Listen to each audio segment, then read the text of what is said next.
The Afterlife by Gary Soto, Chapter 6, page 78.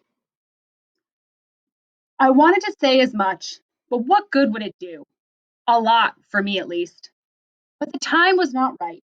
After all, we were in search of the place where she had died, for her body.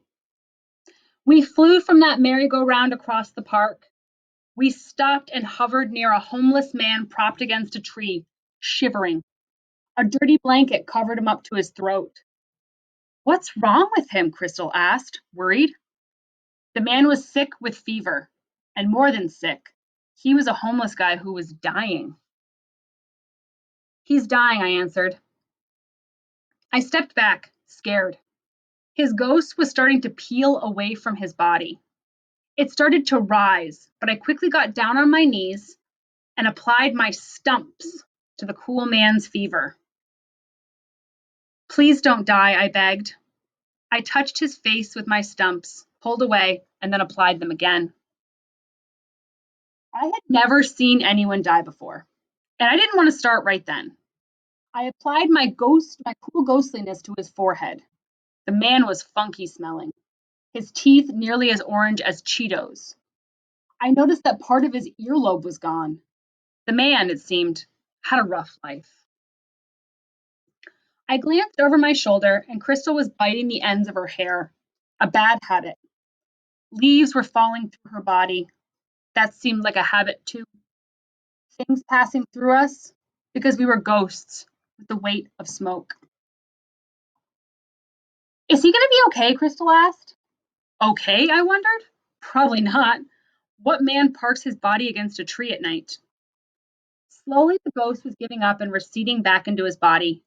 He moaned with relief and tossed his head side to side. His shivering began to lessen. I stood up and followed Crystal, and together we watched the man sleep, his fever having broken. His breathing was even, and when he cranked out a nasty snore, we had to laugh. He was sick, we knew, but in the morning, he would have to figure it out, whether to drag himself to a clinic or just lie there against the tree and wait for his ghost, his afterlife, to resurface and rise from his body. It was up to him.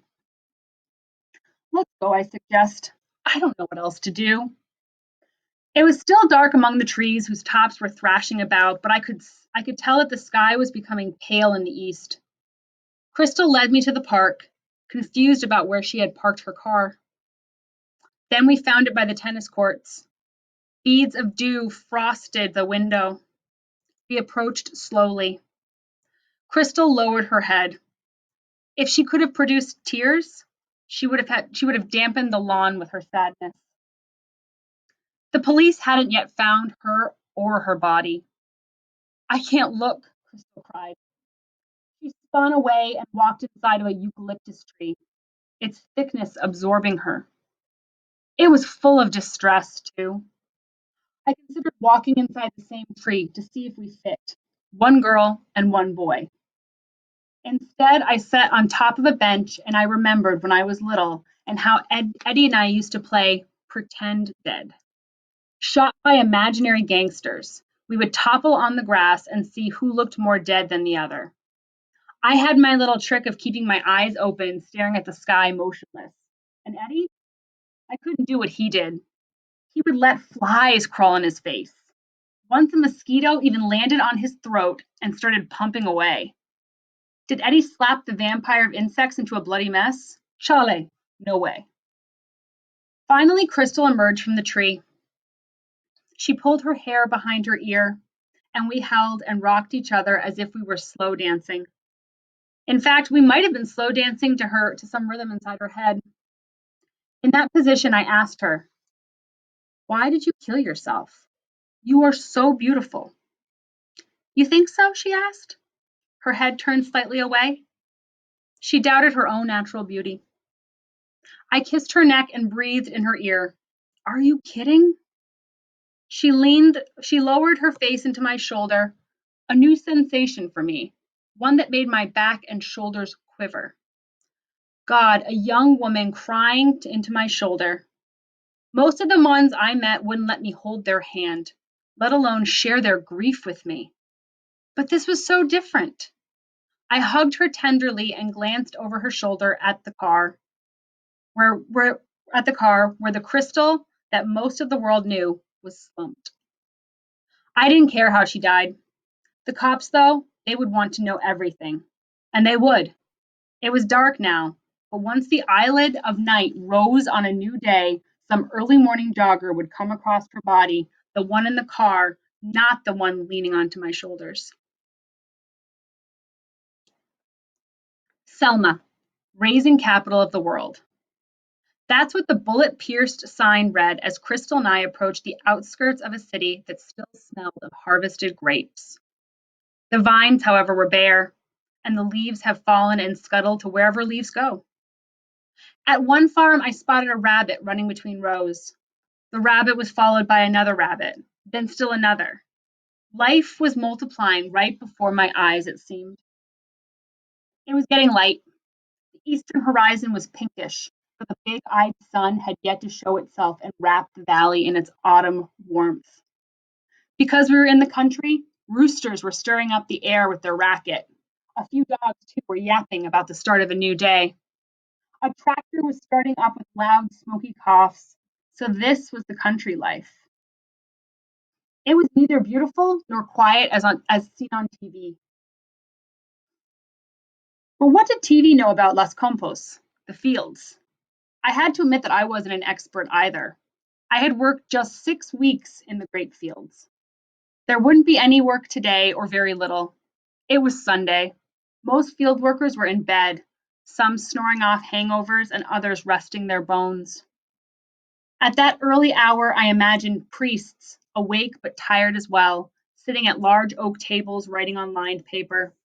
Jesus has risen. Heck, they might have been talking about me, because didn't I share his name, Jesus? So I was better known as Chewy? And I hadn't risen, though instead of out of a tomb, my resurrection took place on a dirty floor. But unlike the Son of God who washed away all our sins, I wasn't going to be around long. That was clear when I saw that my legs were gone up to my knees. Most of my forearms were gone too. Chewy, Crystal cried. At first, I assumed her outburst was meant for me, but I was wrong. Crystal was examining her feet. The tips of her toes were gone. Soon the whole of her 2 feet would disappear, and then she would be like me. Then Crystal saw me. Oh, Chewy, she cried. She had noticed that more of me was locked off. I wish I could have been braver and made a silly remark like, "Don't worry, baby, it ain't nothing." But it was something. I was worried that I might disappear altogether before I could force my mom to take back that handgun from Eddie. Why get him involved in my bad luck? After all, I was the loudmouth who made the mistake of complimenting some dude for having nice shoes. What kind of words could I use to tell my mom to please, for God's sakes, go get the gun from Eddie? What parts of my ghostly body would there be left after I saw Crystal home? But I did groan. Oh, look at me now. My ghostly eyes must have given away my fear. Crystal could see this. She hugged me, and I did the best to return her gesture. I love you, baby, I said. Come show me where you live. I want to see your ribbons. Crystal smiled, eye cocked on what she perceived as my naughtiness. You mean you want to see my bedroom? That's where they are. Her bedroom. Yeah, I thought. I want to see her bedroom. Crystal released me with a single kiss on my throat. I began to run in long, beautiful strides, which I recognized as the graceful movements of a true distance runner. I never had those kinds of strides when I ran for my school, and I didn't have them now.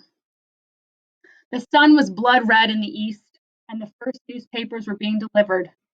But the news of her death would not be there. If the police hadn't located her car at Reading Park, they wouldn't know about her death either. But I was certain that her parents were up, dressed and pacing the house or the police station.